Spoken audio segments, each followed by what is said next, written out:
"This isn't personal," he said, eyes still on the screen in front of him. It was a performance, the kind you deliver when you've already made the decision and now need to soften the language to make yourself feel less guilty. I didn't interrupt. I'd sat through enough of these to know that the script always came with the same pauses and the same justifications. Across the desk, a new org chart was displayed. Leaner, flatter, more forward-looking. My name wasn't on it. "We just need to start investing in next-tier leadership," he added. "People with longer runways, fresh perspectives." I waited for him to finish. Then I said what I always say when someone tries to reframe an erasure as opportunity. "Understood." I didn't argue. I didn't offer context. I let the sentence settle, sharp and clean. "My name is Helen Voss. I've been with Lent & Parr Financial for 19 years. I've survived 5 regional restructures, 3 executive shakeups, and 2 attempts to centralize enterprise account strategy. I don't lead with charisma. I lead with consistency. Until recently, I was the senior relationship lead for our top-tier corporate accounts. My portfolio covered a dozen clients. Long-standing, high-value, no drama. The kind of clients who don't shop around. They renew because they trust. Not marketing slides, not metrics, people. That's the part Graham Vail didn't understand.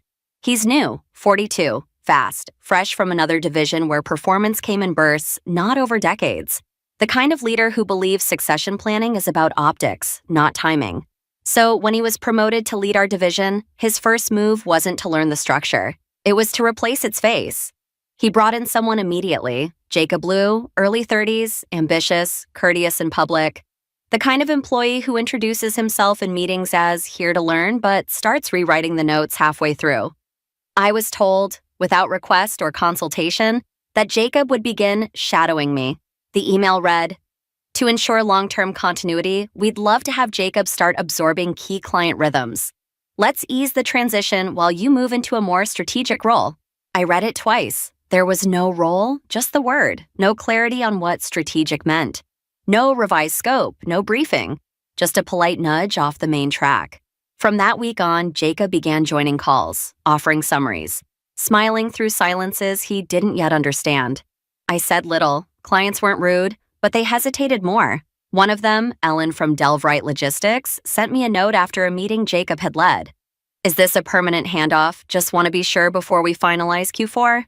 I told her the same thing I told myself. Nothing permanent, just internal coverage realignment.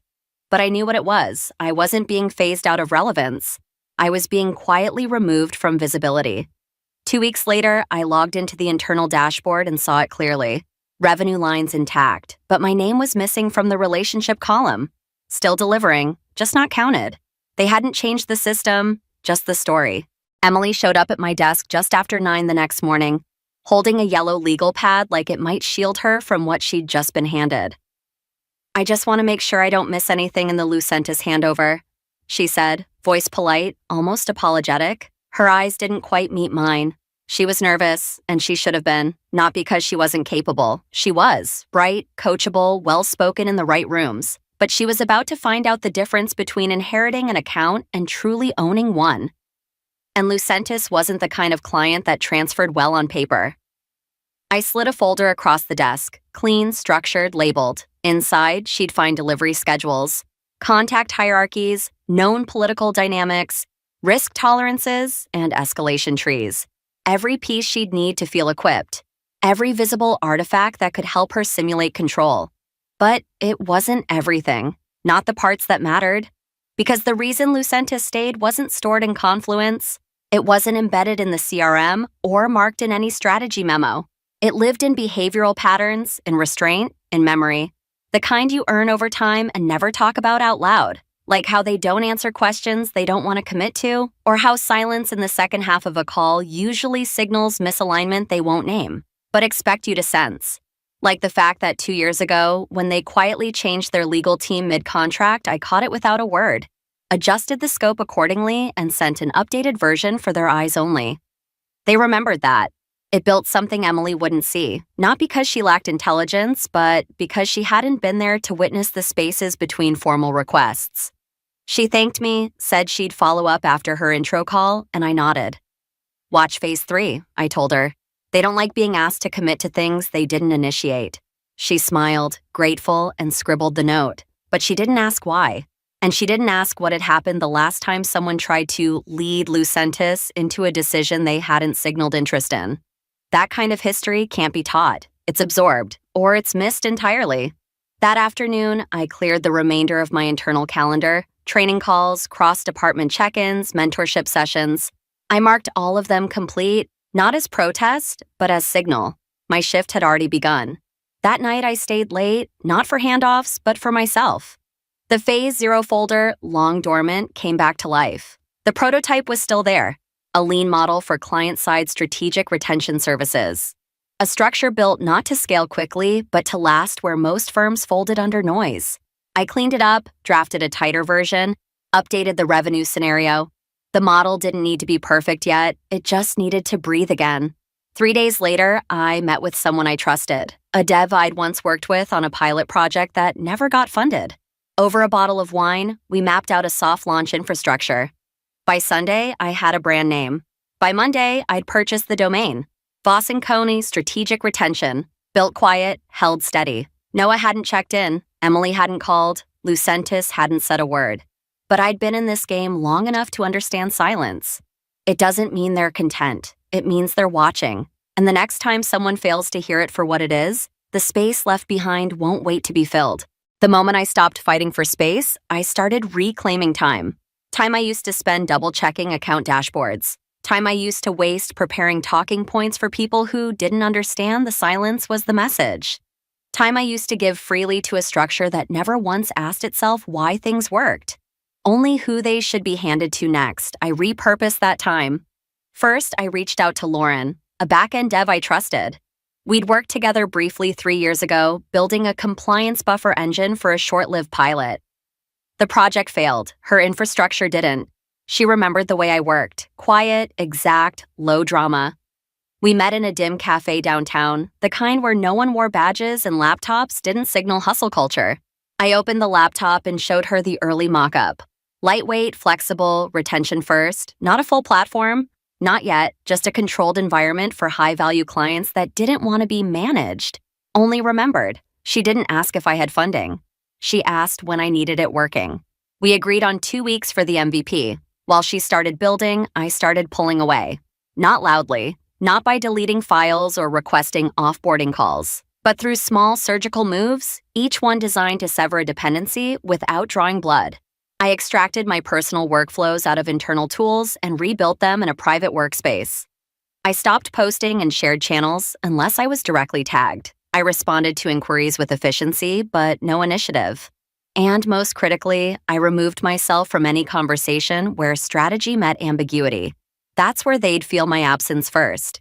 Because when outcomes are clear, anyone can follow the plan. But when the direction is blurred, people remember who used to walk into the gray without flinching. That used to be me. Now, I let the pauses stay paused, let the confusion hang longer than usual. I no longer filled in missing context, I just waited. And sure enough, the first sign came from Eli, a senior PM I respected. Mid-tier client, nothing urgent. He pinged me casually.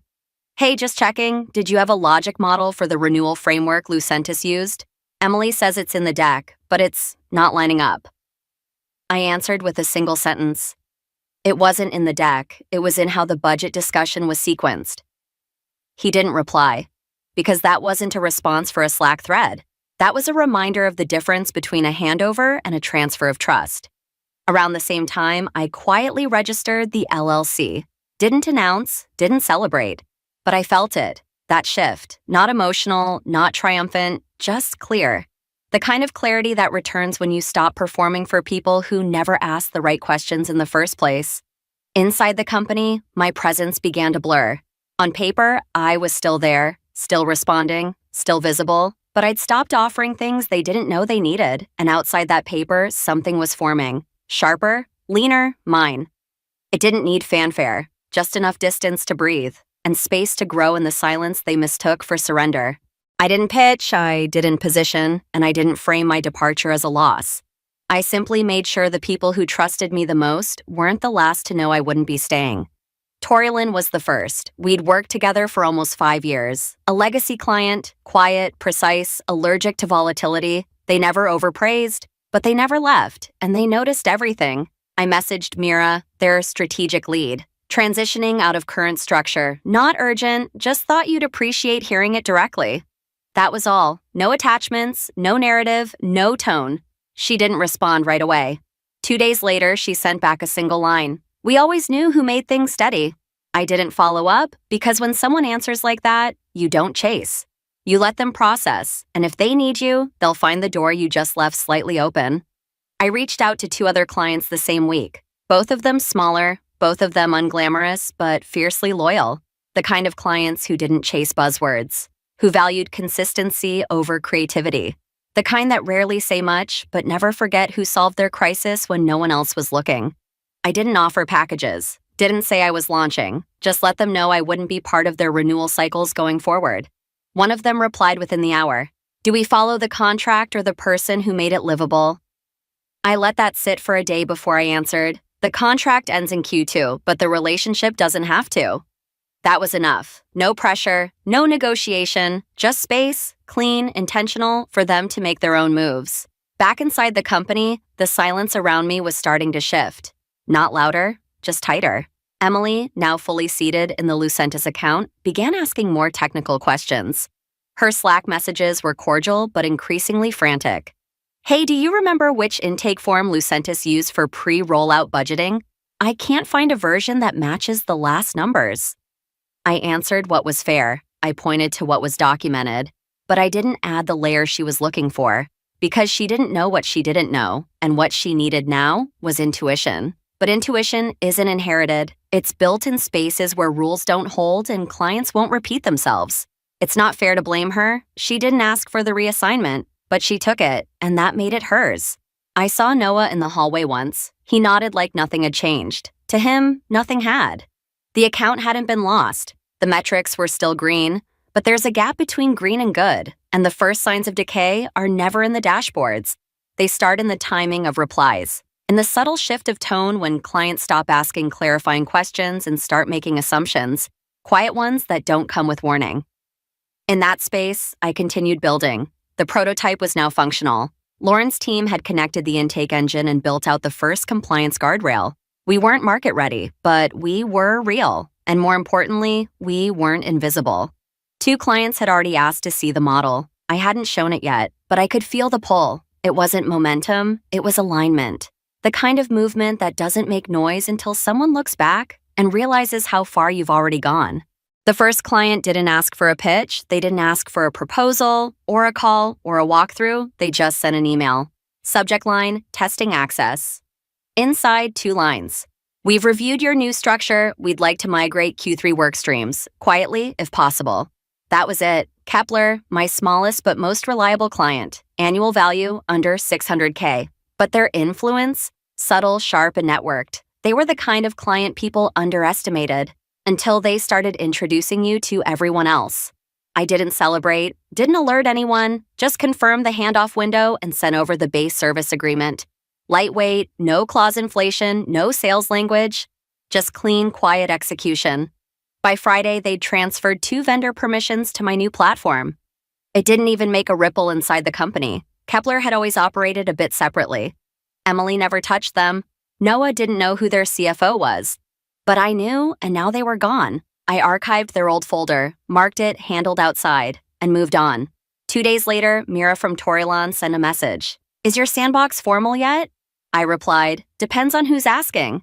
She followed up with a date. We met over coffee. Not at the office, not over Zoom. Just 2 people who'd worked well together for too long to pretend we hadn't noticed the tension.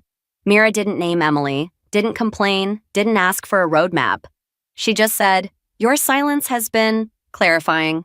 I didn't explain, didn't offer strategy. I let her sit with the reality that I was already gone and not coming back, because once a client starts asking how formal you are, they're not checking on your legal status. They're checking whether it's safe to follow.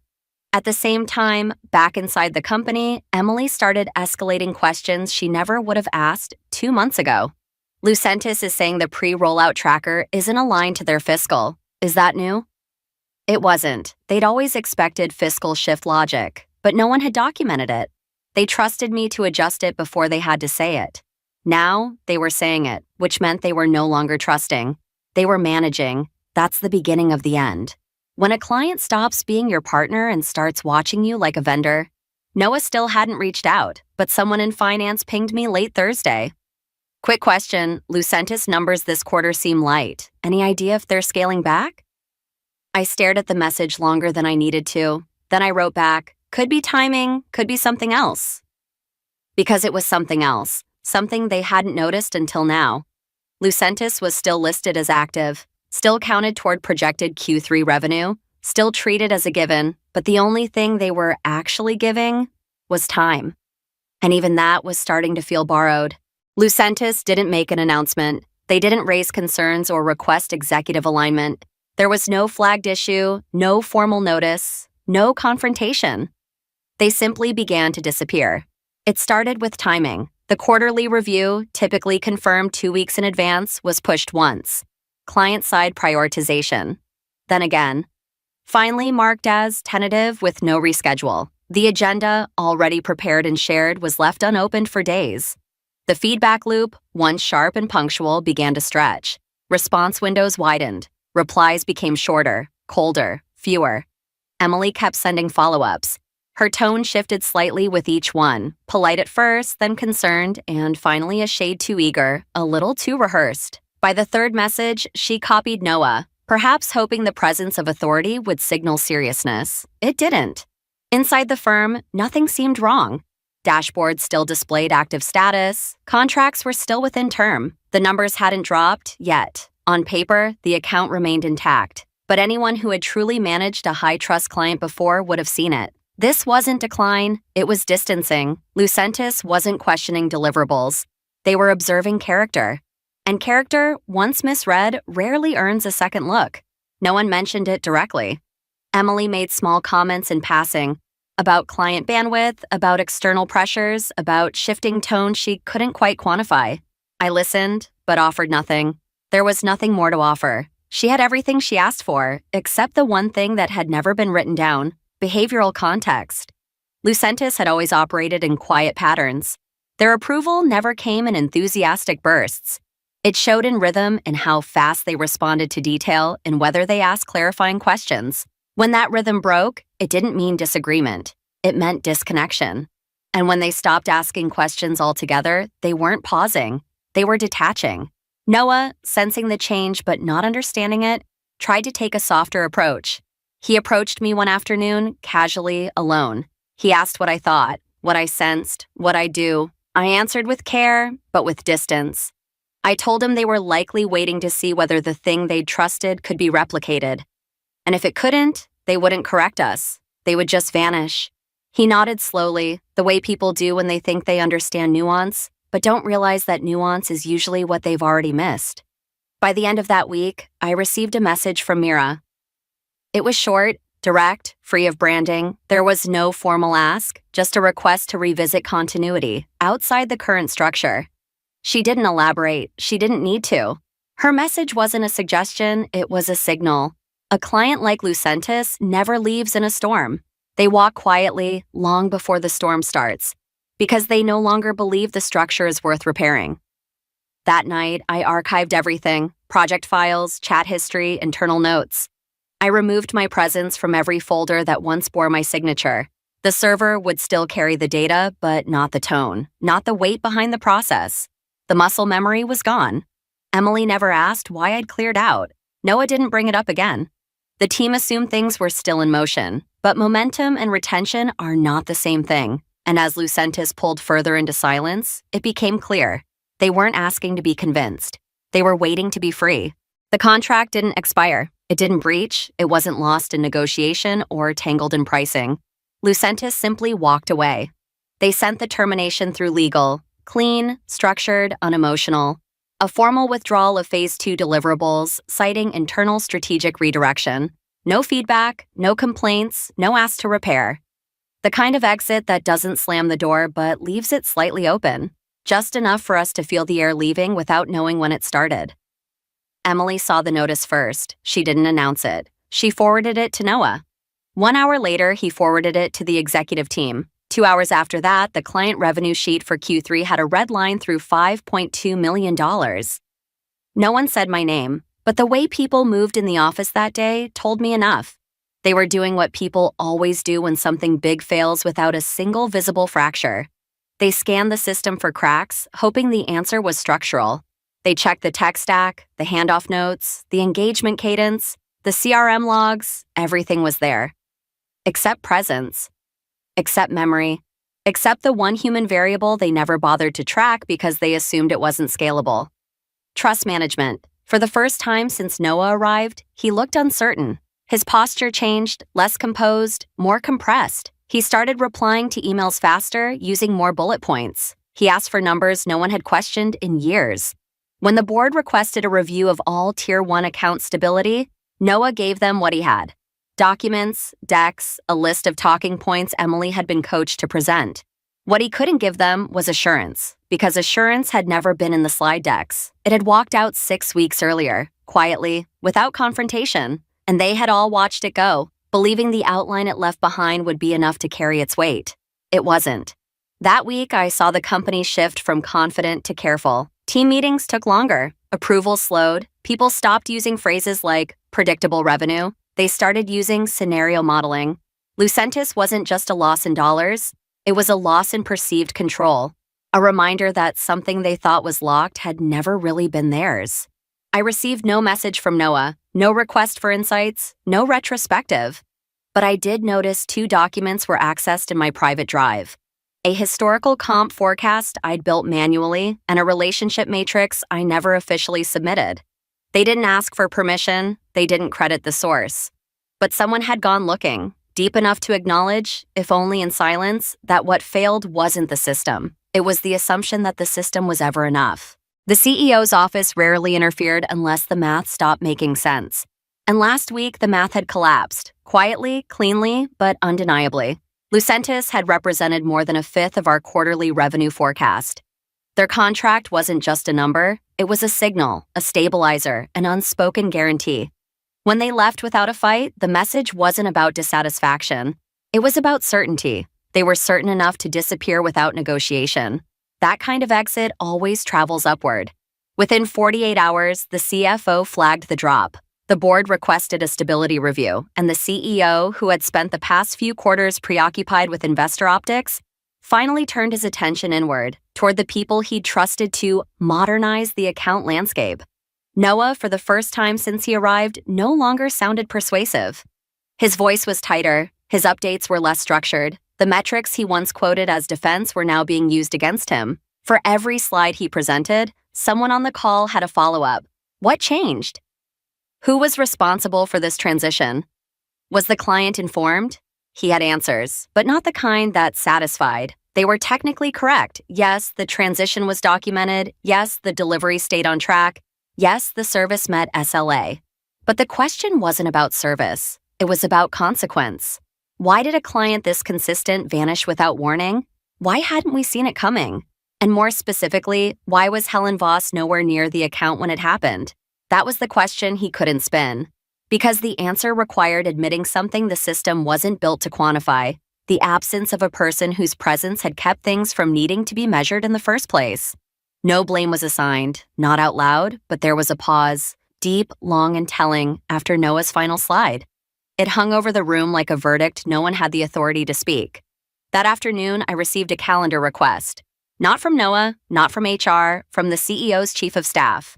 The subject line was sterile. Exploratory conversation, strategic retention. There was no agenda, no context, just an open slot. I accepted without replying. I didn't need to prepare. I'd been preparing for weeks, not for revenge, not even for recognition, just for the clarity that comes when the silence you've been speaking in finally lands. When the meeting came, it wasn't held in a conference room. It was off-site. Quiet, private, the CEO didn't begin with questions, he began with acknowledgments. About what had been lost, about what hadn't been understood in time, about the kind of trust that doesn't come back once it's replaced with a cheaper substitute. He didn't offer an apology, but he didn't defend what happened either. He asked where I was going, what I was building, whether I'd be open to staying involved, not as an employee, as a partner. I didn't answer right away, because this wasn't about re-entry, it was about leverage. And for the first time in 15 years, I wasn't sitting at the table hoping to be heard. I was sitting in a room where everyone already knew what happened when they didn't. I didn't rush to reply after the meeting. The offer hadn't been formalized, only implied. A request for continued involvement, framed with vague phrases like strategic continuity and advisory stability. But the subtext was clear. They weren't asking for my insight, they were asking for access. And access at this point came at a cost, not a price, a condition. For years, I had given my work freely, embedded logic, invisible buffers, fail-safes no one credited because they never failed. I had trained people who were later promoted into roles above me. I had written onboarding documents that became slide decks for people who hadn't lived a single page of them. I had watched executives repackage caution as innovation, only to call it bad luck when it collapsed. And I had stayed quiet, professional, predictable. That version of me was gone. What I was building now had no tolerance for ghost ownership, no patience for optics, no space for the kind of leadership that spent more time naming things than understanding them. I outlined 3 terms. The first, I would not return as staff. No title, no ladder, no performance reviews. I would not be part of a team that needed hierarchy to know where value sat. If they wanted input, they could have it on a fractional basis, by request, and under clear ownership. The second, I would retain autonomy over all client-facing frameworks I had built prior to my departure. No repurposing, no training others on my logic without attribution. If they wanted to use what I'd created, they could license it. If they wanted help designing new ones, they could commission it. But I would no longer fix internal systems with one hand while watching the other rewrite my name out of the credits. The third was personal. I wanted one client, any client, to be referred directly to my new firm. No caveats, no side contracts, no interference. Just a single act of respect in the one language I still recognized. Trust given, not negotiated. It wasn't about revenue. It was about recognition. Not public, not loud, just real. They didn't object because by now they understood. I wasn't angry. I wasn't positioning. I was simply done participating in structures that treated consistency like a commodity. The CEO's team asked for time. I gave them a deadline, 72 hours, not to pressure, but to clarify. Because indecision wasn't neutral anymore, it was a choice. And I had learned through painful repetition that when people don't choose you outright, they're already preparing to replace you. I wouldn't wait for that again. So I sent the terms, clean, professional, not demanding, just final. And then I logged off for the night. No Slack, no email, just quiet. The kind I used to offer as a courtesy. Now it was my boundary. The response came earlier than expected. They accepted the terms without edits. No counteroffers, no clarifications. Just a confirmation and a request for wiring details on the licensing agreement. A day later, I received an introduction email from a senior client contact, someone I hadn't spoken to in over a year. The subject line simply read, CEO referral, discretion requested. Noah didn't send a message. He didn't need to. He had already faded into the background, quietly removed from his title, absorbed into a reorg that would never mention Lucentis again. I didn't ask what happened. By then, I didn't care. What mattered was that for the first time in my career, my name wasn't just used, it was chosen. Clients came, not with curiosity, but with intent. They didn't want workshops, they wanted stability. They wanted the kind of quiet I had once been asked to scale, and instead, kept for myself. One evening, while reviewing a draft for a new partner onboarding doc, I saw a familiar phrase. A client had written in their intake form, "We're not looking for volume, we're looking for someone who remembers the silence." I paused, not to reflect, to register what it meant, because that was the work, not legacy, not revenge, just proof. That when I left quietly, I hadn't disappeared. I'd multiplied.